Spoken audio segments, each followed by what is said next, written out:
الله أكبر بسم الله الرحمن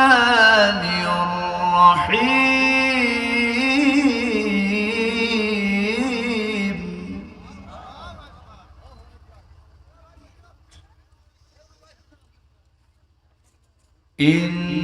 إن الله وملائكته يصلون على النبي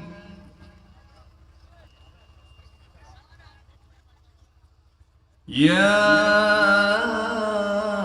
أيها الذين آمنوا صلوا عليه وسلموا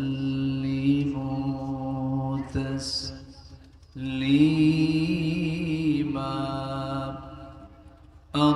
اللهم صل على سيدنا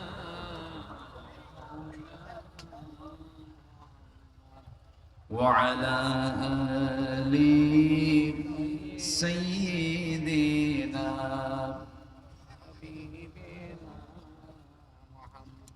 একটু আওয়াজ দিয়ে নবীর প্রেমে মাতোয়ারা হয়ে জবান খুলে জোরালো কণ্ঠে সবাই বলুন আল্লাহুম্মা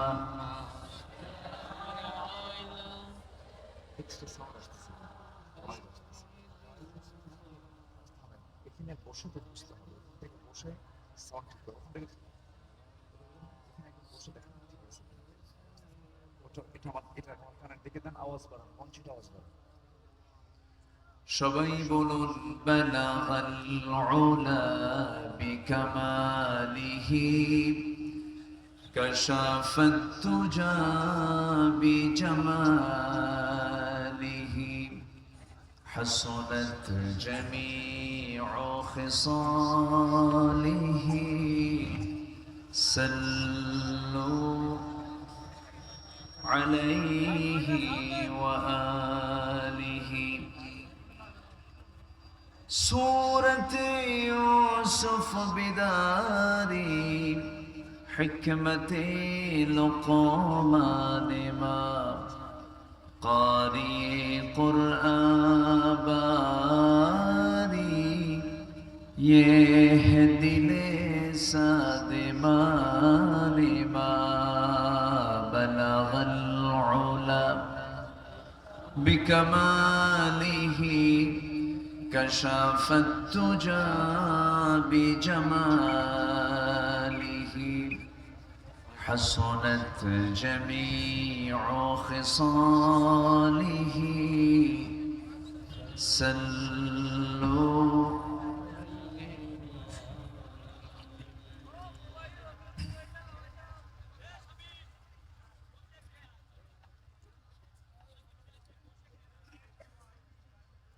দেশের সীমান্তবর্তী জেলা দক্ষিণ পশ্চিমাঞ্চলের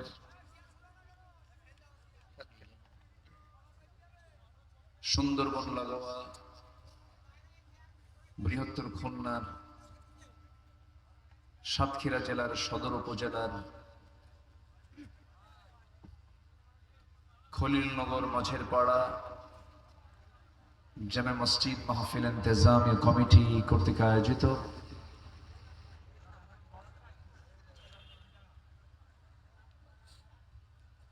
দুদিন ব্যাপী পঞ্চম বার্ষিকী তাফসীরুল কুরআন মাহফিল 2025 খলিলনগর ফুটবল ময়দানে অনুষ্ঠিত আজকের এই মহৎ আয়োজনের সম্মানিত সুযোগ্য সভাপতি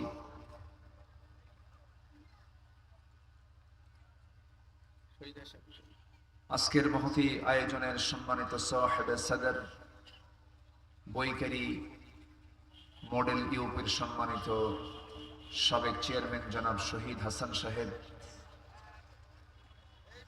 অনারেবল চিফ গেস্ট, দক্ষিণ এশিয়ার বৃহত্তম ইসলামী সংগঠন বাংলাদেশ জামাত ইসলামীর কেন্দ্রীয় সাংগঠনিক সম্পাদক জনাব মুহাদ্দিস আব্দুল খালেক সাহেব, আজকের এই মহৎ আয়োজনের বরেণ্য অতিথি, আমার পূর্বে কথা বলেছেন আমার বন্ধুবর নন্দিত আলেমে দ্বীন মাওলানা মুকরিমুল হক জিহাদি, মাওলানা ওয়াহিদুজ্জামান, কথা বলেছেন মাওলানা হাসান বিন রফিক, হাফিজাহুল্লাহ। উপস্থিত হাজারাত উলামায়ে কেরাম, ফদলায়ে ইজাম, সুশীল সমাজ, জাতির শ্রেষ্ঠ সন্তান শিক্ষক মণ্ডলী, জাতির বিবেক সাংবাদিক বৃন্দ, সামনে উপস্থিত দূরে কাছের বিভিন্ন স্থান থেকে ছুটে আসা কালেমার ঝান্ডাবাহী, তৌহিদের পতাকাবাহী, দ্বীন ইসলামের নর শারদুল বীর মুজাহিদ, প্রাণ প্রিয় সম্মানিত দ্বীনি ভাইরা, আড়ালে বসে আছেন শ্রদ্ধেয়া সম্মানিতা মা বোনেরা, আলোচনার সূচনায় আনুষ্ঠানিকতার মধ্য দিয়ে আমার পক্ষ থেকে আবারও দিল খোলা সালাম, আসসালামু আলাইকুম ওয়া রাহমাতুল্লাহি ওয়া বারাকাতুহু। সবাই কেমন আছেন? আমাকেও প্রশ্ন করে ফেলেছেন।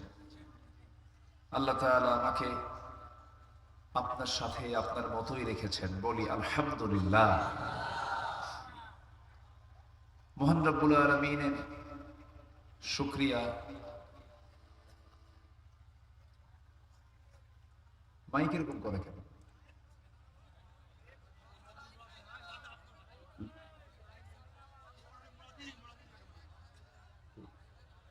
লুজ কানেকশন নাকি? মাঝে মাঝে মাইক নিজেই কথা কয়,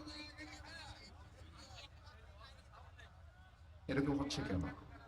এত মানুষ আসছে, যদি আপনার সাপ্লাই ঠিক মতো না হয় তাহলে তো বেকার। সবার কানে কানে আওয়াজগুলো পৌঁছে দিতে হবে না?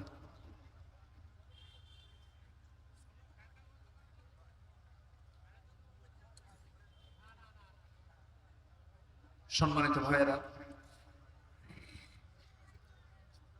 যে মহান আল্লাহ সুবহানাহু ওয়া তাআলা অসংখ্য লোকের মাঝ থেকে বাছাই করে এমন জান্নাতের টুকরায় আসার বসার তৌফিক দিয়েছেন, শুকরিয়া আদায় করছি, মুহাব্বাতান বলে উঠছি আলহামদুলিল্লাহ। আবারও বলছি আলহামদুলিল্লাহ।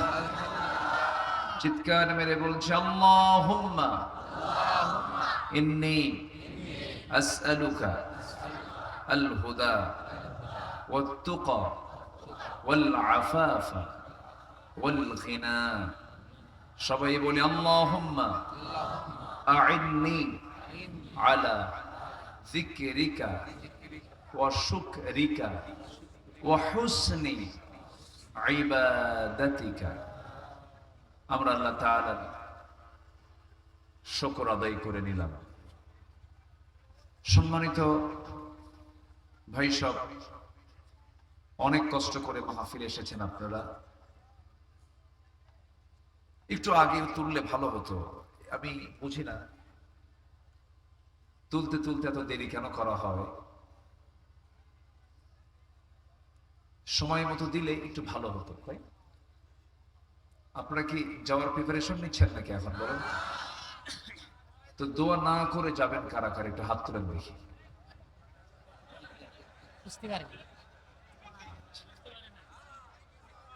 দোয়া না করে যাবেন? আমরা সবাই দোয়া করে যাবো তো ইনশাআল্লাহ। জোরে বলি ইনশাআল্লাহ। জি, মাহফিলের একটি গুরুত্বপূর্ণ সৌন্দর্য কিন্তু দোয়া। এটা মানানসই হয়। এসেছি যখন আমরা শেষটা করেই যাব, শেষ ভালো যা। বলেন বলেন, শেষ ভালো যার, সব ভালো যাক। সব ভালো তার। এটা একটু মাথায় রাখবো। এটা ভাববেন যে এখানে যতক্ষণ বসে আছি ততক্ষণ আমার আমল নামা থেকে গুনাহগুলো ঝরে যাচ্ছে, এটা মাথায় রাখবে। যতক্ষণ থাকতেছি রহমতের সকল দিকগুলো আল্লাহ পাক আমার আপনার জন্য খুলে রাখছেন। জোরে বলেন সুবহানাল্লাহ। খুব বরকতময় মুহূর্ত এটা, শুধুমাত্র কারণ হলো কোরআনে কারীম। কোরআনের জন্য আল্লাহ পাক এত বরকতে আল্লাহ পাক ভরপুর রেখেছেন এই ময়দান, এই মুহূর্তে। সম্মানিত উপস্থিতি, অনেক মা বোন আজকের মাহফিল আসছেন। সবাই আমরা কোনো ব্যক্তির কথা শুনতে আসিনি, আমরা মূলত শুনতে এসেছি কার কথা বলেন তো? আসতে বলবেন না, কার কথা? যদি আজকে 5 অগস্টের এই প্রেক্ষাপট যদি না আসতো, আজকের মাহফিল হতো না। আমার আব্দুল্লাহ কোথায়? জি, কতবার যে চেষ্টা করেছেন উনি আমাকে নেবার জন্য, 2 টাইমস ডেট দিয়েছি, সব ঠিক আছে। আমি বললাম দেখেন, সাতক্ষীরাতে গেলে সাতক্ষীরার কিছু ফেরেশতারা আছে মাহফিলে বাধা দেয়। তো ফেরেশতা বলার কারণ আছে, ফেরেশতা এই জন্য বললাম, ফেরেশতা চোখে দেখা যায় না, এদেরকেও এখন চোখে দেখা যাচ্ছে না। এরা নাই তো, ওরা এখন আড়ালে লুকোচুরি করছে। ওই পক্ষটা মাহফিল করতে দেয়নি। আব্দুল্লাহর কোনো দোষ ছিল না, তার শতভাগ চেষ্টা অব্যাহত ছিল। আমি এরপর নতুন একটা প্রেক্ষাপট আসছে, আল্লাহ পাক আমাকে আসার তৌফিক দিয়েছেন। মনে হয় আপনারা অসন্তুষ্ট হয়েছেন নাকি? খুশি হয়েছেন তো? আল্লাহ কবুল করুন, জোরে বলি আল্লাহুম্মা আমিন। সম্মানিত ভাইরা, সম্মানিত উপস্থিতি, আজকে একটা সাবজেক্ট এখানে লিখে দেওয়া হয়েছে। নবী সাল্লাল্লাহু আলাইহি ওয়াসাল্লামের সুন্নতকে যারা কলঙ্কিত করেছে তাদের পরিণাম কি?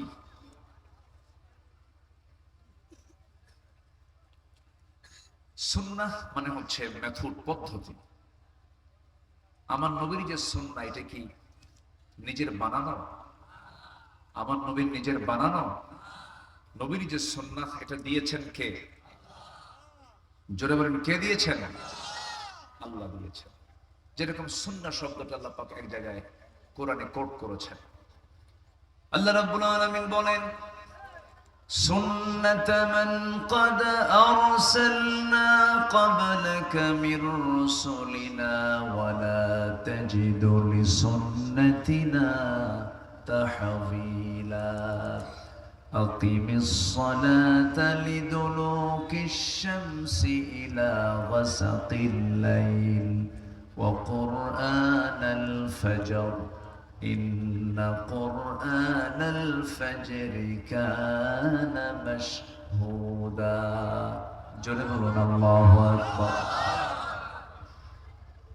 আমার বন্ধুগণ, নবীর সুন্নাহ, নবীর আদর্শকে যারা কলঙ্কিত করেছে তাদের পরিণাম কি হতে পারে? কোরআন সুস্পষ্ট জানান দিয়েছে বহু জায়গায়। এই পৃথিবীতে এক কথায় যদি বলা যায়, এই পৃথিবীতে সবার আগে যিনি সবচাইতে যিনি বড়, তিনি আমার কে বলেন? আসতে বলবেন, সবচেয়ে বড় তিনি আমার কে বলেন? সেই মহান রবের পরই যার মর্যাদা, যার সম্মান, যার মর্যাদা আল্লাহ পাক নিজে ঘোষণা করেছেন, তিনি অন্য কেউ নন, তিনি হচ্ছেন মুহাম্মদ সাল্লাল্লাহু আলাইহি ওয়াসাল্লাম। আল্লাহ রাব্বুল আলামিন তার মর্যাদা কত বেশি দিয়েছেন। আমার রব তার নিজের পরিচয় দিতে নিয়ে বলেছেন, যারা পারেন সুন্দর করে ঠোঁট মিলিয়ে আওয়াজ দিয়ে আমার সঙ্গে বলুন, আলহামদুলিল্লাহি রাব্বিল আলামিন। আর সে আল্লাহ আমার নবীর পরিচয় দিতে নিয়ে বলেছেন, ওয়া মা আরসালনাকা ইল্লা রাহমাতাল লিল আলামিন। আমার আল্লাহ হচ্ছেন রব্বুল আলামিন, আর আমার নবী হচ্ছেন রাহমাতুল লিল আলামিন। আমার নবীর শান কত, মান কত।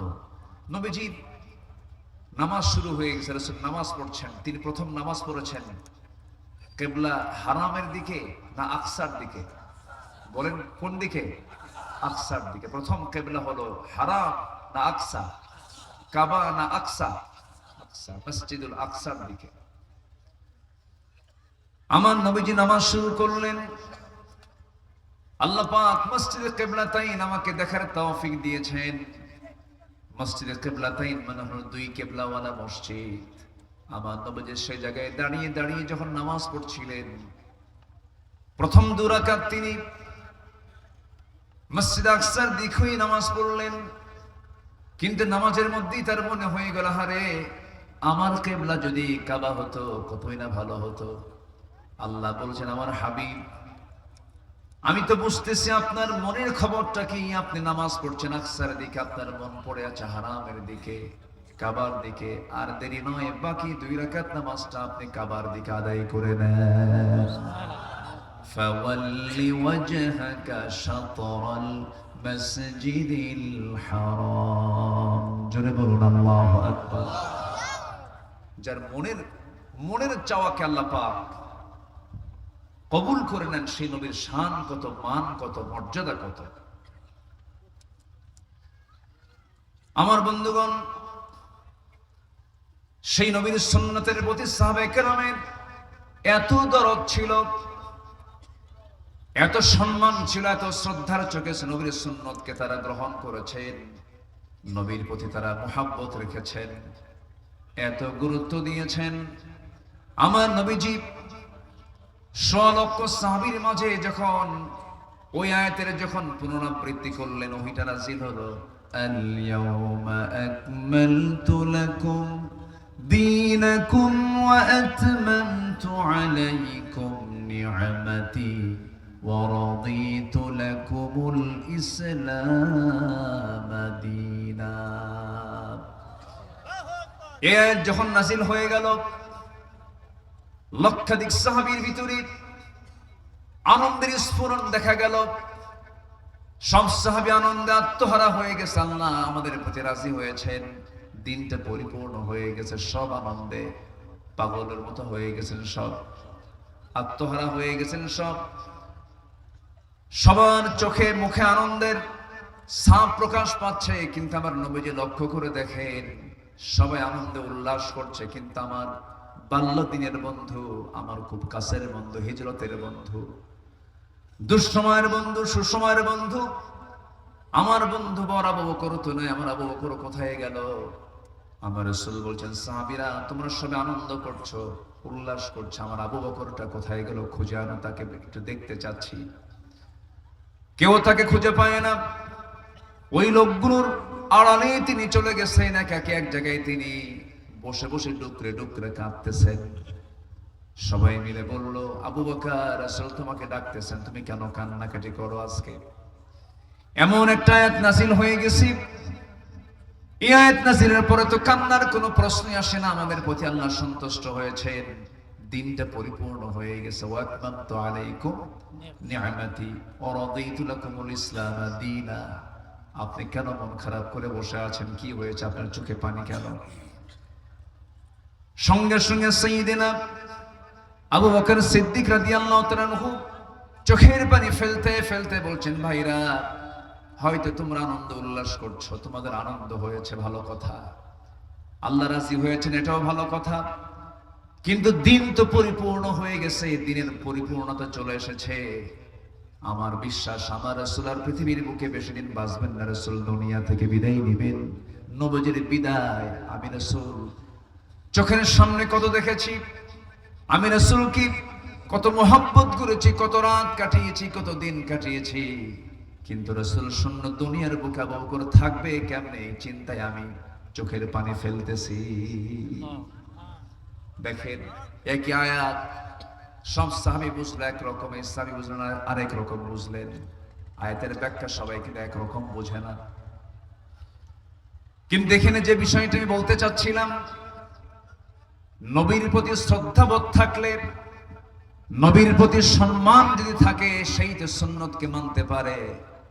নবীর প্রতি শ্রদ্ধা সম্মান না থাকা পর্যন্ত ওই ব্যক্তির মধ্যে কোনোদিন নবীর সুন্নাতকে সে কখনো মানতে পারে না। আগে সম্মান শ্রদ্ধা বোধ থাকলে তো সুন্নতকে মানা যায়, সম্মান শ্রদ্ধা না থাকলে কি সুন্নতকে মানা যায় নাকি? মানা যায় না।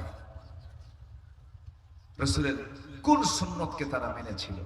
বিগত 16 বছর কোন সুন্নত কি তারা ফলো করেনি?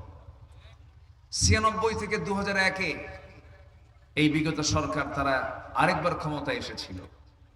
ওই সময় তারা কুকুরের মাথায় টুপি লাগিয়েছিল, কুকুরের মাথায়। অনেক রেকর্ড এদের, এরা ফেরাউনকে হার মানায় দিছে। ফেরাউন ক্ষমতাকে পাকাপোক্ত করার জন্য 40,000 শিশুকে হত্যা করেছিল, তাও 1600 বছর হায়াত পেয়েছিল ফেরাউন। আর বিগত 16 বছরে নিজের ক্ষমতাকে পাকাপোক্ত করার জন্য তারা 60,000 মানুষকে খুন করেছে, গুম করেছে, হত্যা করেছে। সাতক্ষীরা এই সীমান্তবর্তী অঞ্চল থেকে সুস্পষ্ট ভাষায় জানান দিতে চাই যে সাতক্ষীরার মানুষ সবচাইতে বেশি জুলুমের শিকার ছিল 16 বছর। ঘুমাতে পারেনি। একজন জনপ্রিয় জনপ্রতিনিধি, হাজার হাজার আলেমের উস্তাজুল আসাতিজা, একজন নির্বাচিত জনপ্রিয় এমপি আব্দুল খালেক মন্ডল রাহিমাহুল্লাহ, তার বাড়িটা এখন ইতিহাসের সাক্ষী হয়ে আছে। বুলডোজার দিয়ে একজন সংসদ সদস্যের বাড়ি বুলডোজার দিয়ে ভাঙ্গা হয়েছে। সময়ের ব্যবধানে যিনি ভেঙ্গেছেন অন্যের বাড়ি, আজ ভেঙ্গে পড়েছে তার বাড়ি। ঠিক কিনা? সময়ের ব্যবধান। অতএব জুলুম করলে অবশ্যই তার ফলাফল আছে না নাই? আসতে বলবেন না, আছে না নাই? এটা ভেঙ্গেছে প্রশাসন, আর ওটা ভেঙ্গেছে জনগণ। কি ঠিক কিনা বলেন? এটা ভেঙ্গেছে কে? প্রশাসন, আর ওটা ভেঙ্গেছে জনগণ। এটা বুঝতে হবে। কিন্তু এর মধ্যে অনেক মেসেজ আছে, এর মধ্যে অনেক মেসেজ আছে না নাই? অনেক মেসেজ আছে। কষ্ট পাচ্ছেন মনে হয়? কষ্ট পেলে কিছু করার নাই তো, আমাকে কথা বলতেই হবে, আপনাকে কথা শুনতেই হবে। কারণ তাদের কাছে এই কথাগুলো আজকে মজা লাগবে না যারা এই জুলুমগুলো করেছে 16 বছর।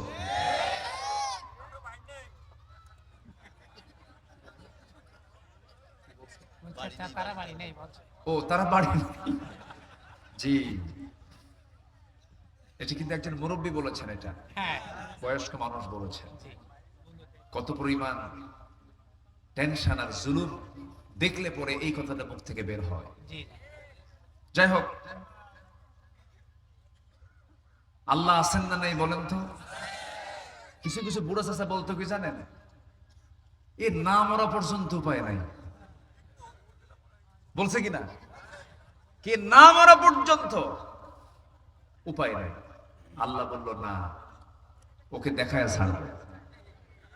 কি দেখেন নাই? আল্লাহ দেখেন নাই? আল্লাহ দেখাইছেন কিনা? দেখাইছেন কিনা? আরো দেখতে হবে, আরো দেখতে হবে। জুলুম করলে তার মাফ নাই। জুলুমের সাথে আল্লাহর সম্পর্ক হতে পারে না। আল্লাহর সঙ্গে সম্পর্ক করার 1 নম্বর শর্তই হলো জুলুম ছাড়া সম্পর্ক করতে হবে, শিরিক ছাড়া সম্পর্ক করতে হবে, বেদাত ছাড়া সম্পর্ক করতে হবে, ফুসুকি ছাড়া সম্পর্ক করতে হবে। এগুলো সাথে নিয়ে আল্লাহর সঙ্গে সম্পর্ক হয় না। তাহাজ্জুদ পড়ে লাভ নাই, হাতে তসবিহ নিয়ে লাভ নাই। অভিনয় দেখলাম 16 বছর বহু, নির্বাচন আসলে পরে কি সুন্দর করে বক্তব্য দেয়। আগামী নির্বাচনে আমাকে যদি ভোট দেন, নির্বাচিত করেন, তাহলে মদিনার সনদে দেশ চালাবো। দেখছেন কত বড় মিথ্যা কথা করে। কিসের সনদে? কত কোথায় চার্টার অফ মদিনা? মদিনার সনদটা কোথায়? যাকে গবেষণা করে এখনো বিভিন্ন সনদ তৈরি হয়। চার্টার অফ মদিনা বলল যে মদিনার সনদে আমরা দেশ চালাবো। হ্যাঁ, মদিনার সনদে দেশ না চালালেও নরেন্দ্র মোদীর সনদে দেশ চালিয়েছে ওরা। Prescription of Delhi, prescription of Delhi. এখন বিজেপিদের দেখছেন, মহড়া দেখছেন? বিজেপি এখন আপন শক্তিতে জ্বলে উঠেছে। সম্মানিত বন্ধুগণ, ইয়াকুম মিনকুম 20 সাবিরুন ইয়াগলিবু 200। আল্লাহ তাআলা বলছেন, তোমরা যদি 20 জন ঈমানদার সামনের দিকে দাঁড়িয়ে থাকো, 200 জনকে তোমরা পরাজিত করতে পারবে। 20 কোটি মুসলমানের দেশ বাংলাদেশ, টেনশন নাই, কোনো টেনশন নাই। জোরে বলি ইনশাআল্লাহ। আল্লাহ কি বললেন? তুমি যদি 20 জন হও, 200 জনের উপরে আমি তোমাকে বিজয় দিয়ে দেব। তাহলে 20 জন কয়শো জনকে হারাবে? 200 জনকে। তাহলে কয় গুণ হলো বলেন? বলেন 10 গুণ। ওদের সংখ্যা যদি হয় 200 কোটি, আমার আছে কত? কি সংখ্যা মিলছে? একটু ব্যাখ্যা মিলতে হবে তো। আল্লাহর আয়াতের ব্যাখ্যার মিল হবে কিনা বলেন? গজওয়াতুল হিন্দ, ওরা মসজিদ ভেঙ্গে টুকরো টুকরো করা মানে ওরাও টুকরো টুকরো হয়ে যাবে সময়ের ব্যবধানে। আমরা 20 কোটি, আমরা কত? 20 কোটি। আল্লাহ বলছেন, ইয়াকুম মিনকুম 20 সাবিরুন ইয়াগলিবু 200। 20 জন ধৈর্যশীল হলে পরে 200 জনের উপর আমি আল্লাহ নিজে বিজয় দিয়ে দেব। কিন্তু হতে হবে ধৈর্যহীন না ধৈর্যশীল? বলেন, ধৈর্যহীন না ধৈর্যশীল? ঈমানহীন না ঈমানদার? জালিম হওয়া যাবে না, মাজলুম হন, সমস্যা নেই। জালিম হলে কায়দা না বেকায়দা? বেকায়দা। চরম বিপদে পড়তে হবে। আমাকে সময় দিতে হবে, কিন্তু আমাকে সময় দিচ্ছেন তো নাকি ইনশাআল্লাহ? কারো কোনো সমস্যা নাই তো? জোরে বলি ইনশাআল্লাহ। আসুন মূল আলোচনার দিকে আস্তে আস্তে চলে যাই। নবীর সুন্নতকে আমরা অস্বীকার করব না স্বীকার করব? স্বীকার করলে গজব না রহমত? আর না মানলে কি? আরো জোরে কোন? আবুল হাবের কি হয়েছে বলেন? বলেন, গজব হয়নি? ধ্বংস হয়নি? সূরা লাহাব কিসের সূরা? রহমতের সূরা। কিসের সূরা বলেন? গজবের সূরা, ধ্বংসের সূরা। কার ধ্বংস? আবুল হাবের। আল্লাহ রাব্বুল আলামিন আবুল হাবকে দাঁড় করিয়েছেন। নবীর সুন্নতকে মানলে কি হতে পারে? আবুল হাবের দিকে তাকায় দেখো। সুন্নতকে না মানলি তাকায় দেখো আবু জেহেলের দিকে। আবু জেহেল এত বড় নেতা ছিল, এত বড় মেধাবী ছিল, আল্লাহ তাকে এত পরিমাণ জ্ঞান দান করেছিলেন। উটের পায়খানা দেখে বলতে পারতো এটা কোন গোত্রের উট। উটের পায়খানা দেখে, উটের পায়খানা দেখে বলতো যে এটা কোন গোত্রের উট হতে পারে। মানুষের পদচিহ্ন দেখে বলতে পারতো এটা কোন গোত্রের পদচিহ্ন, কোন গোত্রের লোকদের পদচিহ্ন। আবু জাহেল যেদিন বদর প্রান্তর আবু জাহেল তার 1000 সৈন্য নিয়ে বদর প্রান্তর হাজির হলো, সেই দিন আমার নবীজির নেতৃত্বে ছিল হলো 313 জন। আর ওরা হলো কতজন? 1000। কয় গুণ বেশি? প্রায় 3 গুণ। এইদিকে আল্লাহ তাআলা বলছেন কি? 20 জনে কতজন? 200 জন। তার চাইতে সেখানে তো আরো বেশিই আছে। সেই যুদ্ধের দিন আবু জেহেল সবাইকে নিয়ে তাজুদ্দীপ্ত ভাষণ দিচ্ছিল। এমন সময় অথবা শাইবা, মুগিরা, ওয়ালিদ সব এক জায়গায় দাঁড়িয়ে বলল, আবু জেহেল, আমরা 450 মাইল অতিক্রম করে বদর নামক প্রান্তর পর্যন্ত আসলাম। সত্যি করে বলো তো, আমরা যার বিরুদ্ধে যুদ্ধ করতে আসছি লোকটা কি? লোকটা কেমন? তুমি আবু জেহেল বলো তো। আবু জেহেল বলতেছে, আকাশের নিচে আর জমিনের উপরে মুহাম্মদ বিন আব্দুল্লাহর চাইতে ভালো মানুষ আমার চোখে পড়ে নাই। সুবহানাল্লাহ। এটা কে কয়? আমি যে আজ থেকে কে কয়? কে বলে? কে বলে? যুদ্ধ করতে আসলাম কেন আমরা? আবু জেহেল বলে যুদ্ধ করতে আসার কারণ মুহাম্মদ নয়, যুদ্ধ করতে আসার কারণ তার উপরে নাজিল হওয়া কোরআনের জন্য নয়। কোরআনও সঠিক, মুহাম্মদও সঠিক, ইসলামও সঠিক, কিন্তু যুদ্ধ করতে এসেছে শুধু একটা মাত্র কারণ, ক্ষমতার জন্য, চেয়ার রক্ষা করার জন্য। এই চেতনার লোক এখন আছে না নাই? আসতে বলবেন না, আছে না নাই?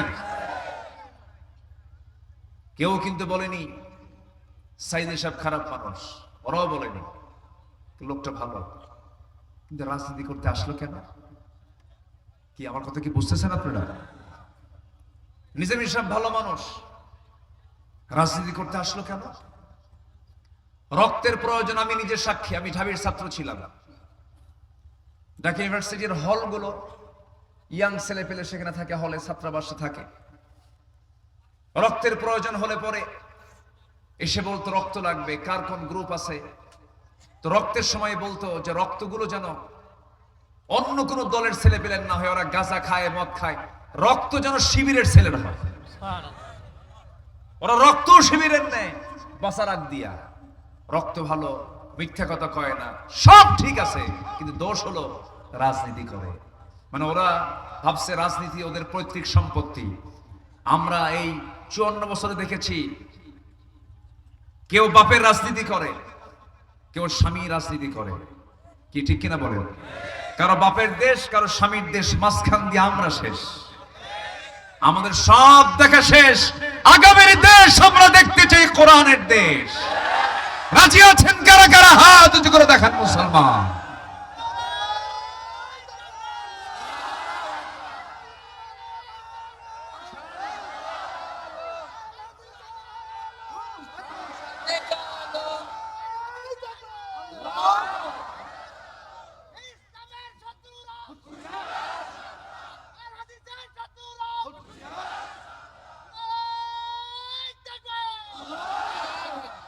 আল্লাহ কবুল করুন, জোরে বলি আমিন। কষ্ট পাচ্ছেন মনে হয়? আলোচনা চালাই সারা রাত, জানাজা সহ। এত কথা বলা যাবে তাই?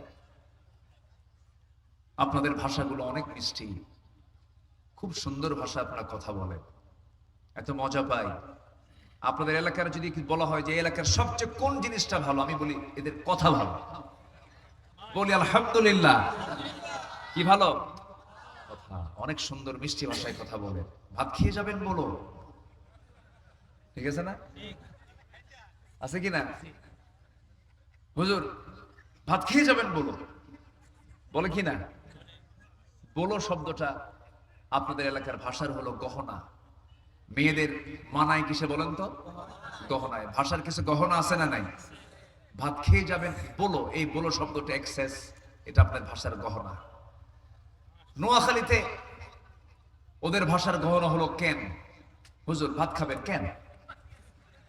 এই কথা কি বুঝতেছেন? দোয়া করবেন কেন? হুজুর ভাত খাবেন কেন? কি কথা বোঝেন নাই? এটা তাদের ভাষার গহনা। লক্ষ্মীপুরে ওদের ভাষার গহনা হলো যে, হুজুর দোয়া করবেন যে। কোথায় যাবেন যে? এখানে বসেন যে। তাদের ভাষা শেষে কি বলে? যে।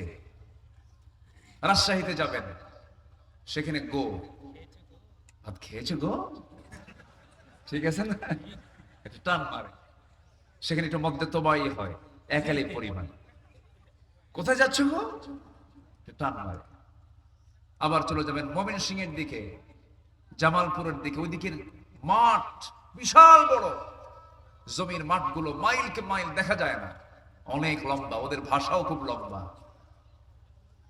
হুজুর কোথায় যাইবিন? ভাত খাইছন? এখানে একদম প্রায় 3 আলি পরিমাণ টানলে। তো এই যে ভাষাগুলো, সব ভাষার গহনা কে দিয়েছেন? কে দিয়েছেন? আল্লাহ দিয়েছেন। তবে শ্রেষ্ঠ ভাষার গহনা হলো কোরআন কারীম। যেরকম সুবহানাল্লাহ, এর চাইতে শ্রেষ্ঠ গহনা পৃথিবীতে আর। হাজি হজে গেছে, মন খারাপ, তার ভাষা কেউ বোঝে না, সাতক্ষীরা বাড়ি তো, মন খুব খারাপ, 1.5 মাস 45টা দিন থেকে আসছে, কথা বলতে গেলে কথা বোঝে না। তো বুড়ো চাচা হজ থেকে ফেরার পরে, দেশে আসার পরে বলছে, চাচা হজ কেমন করলো? বাবা এমন দেশে গেছিলাম কোথাও কোনো বাংলা পাই নাই, 2 জায়গায় বাংলা পাইছে। কোথায়? মুয়াজ্জিন যখন আযান দিল, ইমাম যখন সূরা ফাতিহা দিল। কি কথা বুঝতেছেন কি? আযান বুঝি বাংলা, শুনে শুনে বাংলা হয়ে গেছে। কত সুন্দর ভাষা, বলি আলহামদুলিল্লাহ। কোরআন তো নিজেই ওয়াজ করে দেয়, আমাদের ওয়াজে আসা লাগতো না যদি ওয়াজগুলো আমরা সবাই বুঝতাম। আমি যে আয়াতগুলো তেলাওয়াত করেছি, তখন শুধু তেলাওয়াত হলেই যথেষ্ট ছিল। আমি যে শুরুতে তেলাওয়াত করেছি, এটাই আলোচনা। আল্লাহ তাআলা তার রাসূলকে ডাক দিচ্ছেন, ইয়া নবী না ইয়া আইয়ুহান নবী। আল্লাহু আকবার। এখানে যারা গ্রামার আলেম ওলামা আছেন তারা বুঝে গেছেন আমি কি বুঝাতে চাচ্ছি। সকল নবীকে আল্লাহ রাব্বুল আলামিন সোজা নাম ধরে ডাক দিয়েছেন। সকল আম্বিয়া কিরামকে আল্লাহ রাব্বুল আলামিন নাম ধরে সম্বোধন করে ডাক দিয়েছেন। কিন্তু যে কোরআন নবীর উপরে নাজিল হলো, সেই কোরআনের বা থেকে শুরু করে ইয়াসিন পর্যন্ত আপনি সার্চ দিয়ে দেখবেন, একটা জায়গাও কোথাও পাবেন না ইয়া মুহাম্মদ বলে আল্লাহ তার রাসূলকে ডাক দিয়েছে। কি সম্মান আল্লাহ রাব্বুল আলামিন আমার নবীকে দান করেছেন। যেরকম ডাক দিয়েছেন আমাদের আব্বা জান আদমকে ডাক দিয়েছেন, ইয়া আদম উসকুন আনতা ওয়া যাওজুকাল জান্নাহ। ডাক দিয়েছেন ওয়া মা তিলকা বিয়ামিনিকা ইয়া মূসা। ইয়া ইয়াহইয়া খুযিল কিতাবা বিকুওয়া ইয়া ইব্রাহিম। আল্লাহ রাব্বুল আলামিন সব নবীকে নাম ধরে ডাক দিলেন, হরফে নিদা প্রয়োগ করে ডাক দিলেন। কিন্তু আমার নবীকে ডাক দিচ্ছেন কি দেখেন, ইয়া আইয়ুহার রাসূল বাল্লিগ মা উনজিলা ইলাইক। আরেক জায়গায় ডাক দিচ্ছেন, ইয়া আইয়ুহাল মুযাম্মিল কুমিল লাইলা ইল্লা কালিলান নিসফাহু আও ইনকুস মিনহু কালিলান আও জিদ আলাইহি ওয়ারাত্তিলিল কুরআনা তারতিলা। জোরে বলুন আল্লাহু আকবার। আরেক জায়গায় ডাক দিচ্ছেন, ইয়া আইয়ুহাল মুদ্দাসসির কুম ফাআনযির ওয়া রাব্বাকা ফাকাব্বির ওয়া সিয়াবাকা ফাতাহহির ওয়ার রুজজা ফাহজুর। হে মুদ্দাসসির, বস্ত্রাচ্ছাদনকারী ব্যক্তি, হে মুজাম্মিল। কিন্তু আল্লাহ রাব্বুল আলামিন তাকে কোথাও মুহাম্মদ বলে ডাক দেন নাই। আল্লাহ তাআলা তার রাসূলকে এত সম্মান দান করেছেন, আল্লাহ নিজেই তার শানে বলছেন, যারা পারেন ঠোঁট মিলিয়ে বলেন, ইন্নাল্লাহা ওয়া মালাইকাতাহু ইউসাল্লুনা আলান নবী ইয়া আইয়ুহাল্লাযীনা আমানু সাল্লু আলাইহি ওয়া সাল্লিমু তাসলিমা। জোরে বলুন আল্লাহু আকবার। কি সম্মান, কি মর্যাদা সে রাসূলকে কে দিয়েছেন? আসতে বলবেন না, কে দিয়েছেন? নবীর সুন্নতকে মানলে সম্মান হবে, মর্যাদা বৃদ্ধি পাবে। আর নবীর সুন্নতকে যদি কেউ না মানে, তার অবস্থা আবু লাহাব হবে। কি হবে বলেন? কি হবে? কি হবে? আবু লাহাব। আবু লাহাব কি নবীর? বলেন, আবু লাহাব নবীর আত্মীয়তার সম্পর্কে কি? পড়ে পাওয়া চাচা, পড়ে পাওয়া চাচা, গ্রাম্য চাচা, এমনি এমনি চাচা? কি চাচা বলেন? আমার দেশে একটা জাতীয় চাচা ছিল, জানেন না? মরে গেছে, আর কি বলবো। লা তাসুবুল আমওয়াত ফাইন্নাহুম ক্বাদ আফদাউ ইলা মা কদ্দামু। হাদিস আসছে, তোমরা মৃত ব্যক্তিকে গালি দিও না। আর না কিছু বলি, মরেই গেছে। জাতীয় চাচা ছিল। সকালবেলা এক কথা, বিকেলবেলা আরেক কথা। শুধু যদি এই লোকটা যদি শক্ত অবস্থানে থাকতো, জাতির আজকে অবস্থান সৃষ্টি হতো না, এতগুলো প্রাণ যেত না। শুধু নিজের স্বার্থের দিকে তাকিয়ে অনেকে চলতে চায় না। নিজের স্বার্থ দেখার আগে জাতীয় স্বার্থ দেখার দরকার আছে না নাই? বলেন, দেশের স্বার্থ দেখার দরকার আছে না নাই? আচ্ছা, আমি দোয়া করে দিই নাকি? এই যে দুই একজন করে ওঠে, তাহলে কি করবো বলেন তো? একটু বসেন। হ্যাঁ, ও চলে গেলে লস হয়ে যাবে না। দেখছেন কি সুন্দর করে বললো, আলহামদুলিল্লাহ। ওটা রাস্তা, ওটা মাঝখানে, মাঝখান দিয়ে রাস্তা। এটা কেন? এটা বন্ধ করে দেওয়া যায়? মানে মেইন রোড এটা। ওরে আল্লাহ, রাস্তা আটকায় মাহফিল করতেছেন, এটা কেমন? কষ্ট দিয়ে ফেলতেছে আপনাদের। কষ্ট হচ্ছে না তো আপনাদের? আচ্ছা, কেউ নড়াচড়া করবেন না। এটা ওয়াজ মাহফিল, তাফসীর মাহফিল। এখানে যদি কেউ শৃঙ্খলার ভঙ্গ, যদি এই জাতীয় শৃঙ্খলা ভঙ্গের যদি কোনো দৃষ্টি ফেরেশতাদের দৃষ্টিতে পড়ে যায়, দৃষ্টিগোচর হয় যে এটা শৃঙ্খলা ভঙ্গ হলো, আর ওরা যদি মামলা দেয়, জামিন পাওয়া যাবে? সাবধান, এখানে খুব আদব নিয়ে থাকতে হবে। একটু বসে।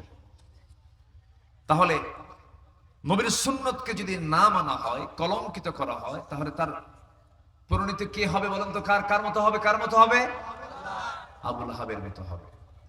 এই দিকে লক্ষ্য করে আল্লামা ইকবাল বলেছেন, বেমুস্তাফা বরসানে খাহিশ রাকে দিন হমিন আস্ত, अगर बेवाने रसीदे तमाम बुलहबी अस्त। তোমার আদর্শ যদি নবীর আদর্শের সঙ্গে মিলে যায়, ভাবতে হবে তোমার জন্য এটা সঠিক দিন। আর তোমার আদর্শের সাথে যদি নবীর আদর্শের মিল না পড়ে, ভাবতে হবে তোমার সমস্ত আমলগুলো আবুল আহাবের হয়ে গেছে। আবুল আহাব রাসূলকে কষ্ট দিয়েছি, আবুল আহাব রাসূলকে গালি দিয়েছে, আবুল আহাব নবীর সঙ্গে সম্পর্ক ছিন্ন করেছে। আল্লাহ রাব্বুল আলামিন সহ্য করতে পারেন নাই। আল্লাহ রাসূলকে বুঝাচ্ছেন, হে রাসূল, আপনাকে গালি দিলে আমার সহ্য হয় না, আমি আপনাকে জানায় দিচ্ছি। যারা পারেন ঠোঁট মিলিয়ে বলুন, তাব্বাত ইয়াদা আবি লাহাব ওয়া তাব্ব মা আগনা আনহু মালুহু ওয়া মা কাসাব সায়াসলা নারান যাতা লাহাব ওয়া ইমরাআতুহু হাম্মালাতাল হাতাব ফি জিদিহা হাবলুম মিন মাসাদ। ধ্বংস হোক আবুল আহাবের হস্তদ্বয়। যা সে কামাই করেছে তাও ধ্বংস হয়ে যাক, ধ্বংস হয়ে যাক, সে নিজে এবং তার বউ সহ ধ্বংস হয়ে যাক। আল্লাহ পাক কি পরিমাণ রাগ করলে পরে তার বউয়ের নাম সেখানে নিয়েছেন। আবুল আহাব রাসূলকে কষ্ট দিয়েছে, তার বউটাও কষ্ট দিয়েছে। আজকের যুগেও যারা নবীর সুন্নতকে যারা না মানবে, নবীর আদর্শকে লালন না করে যারা নবীর বিরুদ্ধে যারা অবস্থান নেবে, তাদের অবস্থানটা আবুল আহাবের মতোই হবে, উতবা সাইবার মতোই হবে, আবু জেহেলদের মতোই হবে। আবু জেহেল শুধুমাত্র একটা কারণে তার আজকে গোটা পৃথিবীতে কলঙ্কিত একটা নাম। আবু জেহেল মারা গেছে ১৫০০ বছর আগে। সেই সময় সে আবু জেহেল ছিল মক্কার সিটি মেয়র। ইসলামকে না মানার জন্য এই হিরো হয়ে গেছে জিরো। আজকে তার জায়গায় গড়ে উঠেছে আন্তর্জাতিক পায়খানা। আন্তর্জাতিক কি পায়খানা? আন্তর্জাতিক ইন্টারন্যাশনাল টয়লেট। ফার্স্ট আমি হজে যাই হলো ২০০৯ সালে। তো ২০০৯ সালে আমি যখন হজে যাই, ওই সময় এক পাকিস্তানি, আমি ওই টয়লেটটা আবার হারামের সাথেই বলা চলে, আমি আবু জেহেলের ওই বাড়িতে যে টয়লেটটা করা হয়েছে সেই টয়লেটে ঢুকছেন। আমার মানে প্রয়োজনে আমি ঢুকেছি। ঢুকিয়ে দেখি এক পাকিস্তানি কাবলি পড়ে, পাঞ্জাবি পায়জামা পরে, অনেক লম্বা টল ফিগারের মানুষ। সে শুধু মোহরা দিচ্ছে, দৌড়াদৌড়ি করতেছে ওই টয়লেটের মধ্যে, লম্বা একটা জায়গায় দৌড়াদৌড়ি করতেছে। বললাম যে আপনি এরকম করতেছেন কেন, এখানে কি হয়েছে আপনার? বলতেছে, ভাইজান আমি তো কালকেই চলে যাব, তো আসলাম একটু সাইজ করার জন্য। তো বললাম কি সাইজ মানে কি, এখানে কি? আমার আসতেছে না এখনো, নিম্ন চাপ এখনো ভালো মতো আসে নাই। তুমি যে ভালো করে একটু পাইচারি করতেছে, নড়াচড়া যেন আবু জেহেলকে ভালো করে কিছু দিয়ে যেতে পারে। সম্মানিত ভাইয়েরা, রাসূলের সুন্নাহকে না মানার কারণে, রাসূলকে যারা কলঙ্কিত করেছে, সুন্নাতকে যারা কলঙ্কিত করেছে, এদের জন্য শিক্ষা আছে হলো আবু জেহেল থেকে, ঠিক কিনা বলেন? আবুল আহাব এরা যা করেছে নবীর সুন্নাহর বিরুদ্ধে করার কারণে তাদের অবস্থাটা এরকম হয়েছে। সম্মানিত ভাইরা, চেষ্টা তো কম করেনি, কিন্তু হকের বিজয় দিয়েছেন তিনি আমার কে? হকের বিজয় দিয়েছেন তিনি আমার কে? আল্লাহ হকের বিজয় দিয়েছেন। কারণ হক টিকে থাকবে, বাতিল টিকবে না। আল্লাহ রাব্বুল আলামিন বলেন, ওয়াকুল জাআল হক ওয়া যাহাকাল বাতিল ইন্নাল বাতিলা কানা যাহুকা। সত্যই টিকে যাবে, মিথ্যা কখনো টিকতে পারে না। মিথ্যা সাময়িকের জন্য বিজয় হতে পারে। যারা রাসূলের সুন্নাতকে, রাসূলের পদ্ধতিকে যারা যুগে যুগে কলঙ্কিত করতে চেয়েছে, তাদের অবস্থা বড় শোচনীয় হয়েছে। ফেরাউনরা টিকতে পারে নাই, নমরুদরা টিকতে পারে নাই। নবীজিদের সম্মানকে নষ্ট করার জন্য হাজারো চেষ্টা করেছে, কিন্তু শেষ পর্যন্ত বেইজ্জত হয়ে তারাই মরেছে। ছোট্ট একটা ইতিহাস মনে পড়লো, যেটা দেখেন আমাদের দেশের সঙ্গে মিলে যাবে। এই ফেরাউন মূসা আলাইহিস সালামকে নাস্তানাবুদ করার জন্য হাজারো চেষ্টা করেছে, কিন্তু পারে নাই। মূসা আলাইহিস সালামের চরিত্র নষ্ট করার, তার চরিত্রে সমাজের ভিতরে মানুষের মাঝে কলঙ্কিত করার জন্য, চরিত্রে যখন কালিমা লেপন করতে চাইল, হঠাৎ করে একটা কল্পিত কাহিনী রচনা করে বলে ফেললো। ফেরাউন একদিন হঠাৎ করে বলে ফেললো, জাতীয়ভাবে গোটা দেশবাসীকে জানায় দিল, তোমরা কি জানো মূসা কেমন করে আল্লাহর নবী হয়? মূসার তো সমস্যা, মূসার কি সমস্যা? হঠাৎ করে ফেরাউন কল্পিত নাটক তৈরি করে বলে ফেললো, একজন নবী তেমনটা হতে পারে না, কি সমস্যা বলো? মূসার এক শিরা বেড়া। এই এলাকায় কি বলে এটা? এক শিরা বলে নাকি? এক শিরা, বুঝতেছেন কি আপনারা? অর্থাৎ এটা এমন একটা রোগ, অর্থাৎ যেটা একটা ছোট একটা বড়, এই জাতীয় রোগী কিন্তু এখনো আছে, আছে না নাই? আছে। এটা একটা রোগ। কিন্তু তো যখন এই কথা বলে ফেললো যে মূসা কেমন করে আল্লাহর নবী হয়, তার তো এক শিরা ব্যারাম আছে, এক শিরা অসুখ আছে, সে কেমন করে আল্লাহর নবী হয়?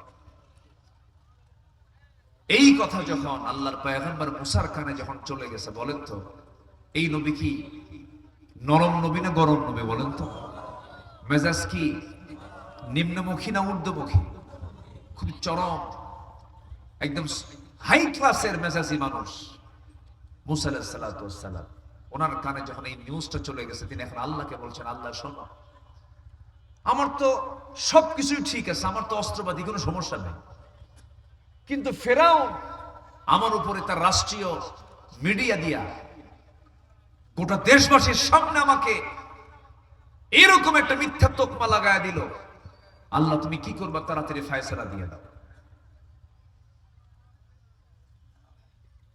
এই জাতীয় কথা বলার সঙ্গে সঙ্গেই আল্লাহ বলছেন, মূসা তুমি চিন্তা করো না, তোমাকে যারা বেইজ্জত করতে চেয়েছে আমি তাদেরকে বেইজ্জত করে ছাড়বো। যেরকম আল্লাহু আকবার। এখান থেকে একটা শিক্ষা আমাদের নিতে হবে, নবীর সুন্নতকে যারা কলঙ্কিত করবে তাদেরকে আল্লাহ পাক নিজে উলঙ্গ করে দিবেন, ঠিক কিনা? আমার দেশের আলেম ওলামাদেরকে এই দীর্ঘ 16 বছর